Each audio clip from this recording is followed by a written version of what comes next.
Une semaine après la fin de la première saison de Luther, TF1 proposait une nouvelle création originale. Du potentiel, c'est ce que recherche TF1 pour le jeudi soir.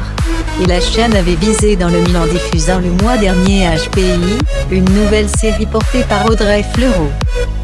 Conquis par le personnage haut en couleur de Morgan Alvaro, les téléspectateurs étaient chaque semaine 10 millions à se réunir devant leur poste de télévision. Un véritable record. Fier de cet incroyable succès, TF1 lançait dans la foulée Luther, l'adaptation de la série britannique avec Idris Elba. La version française avec Christophe Ebéimi et Chloé Joannet n'a malheureusement pas renouvelé l'exploit. La première saison s'était achevée la semaine dernière et la série a laissé place à un téléfilm avec un visage bien connu des fidèles de la première chaîne. Habitués à le voir dans le rôle du commandant Thomas Rocher depuis plusieurs années.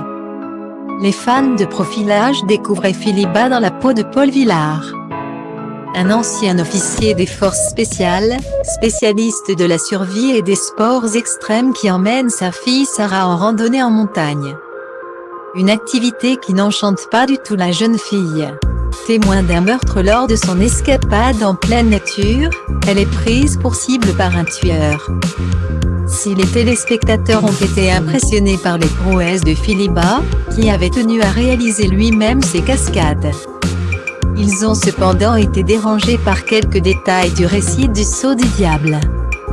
Les cheveux de la fille détachés dont le père lui fait la remarque, puis attachés en 13 puis détachés puis rattachés. Point tout ceci en pleine ascension de la montagne, tellement pas crédible. Près d'une centaine de balles tirées durant ce film pour une seule touche à la fin.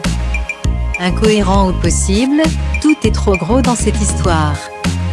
4 incohérences en 5 minutes, c'est une pâle copie de la série Alex Hugo. Peut-on lire dans les réactions sur les réseaux sociaux.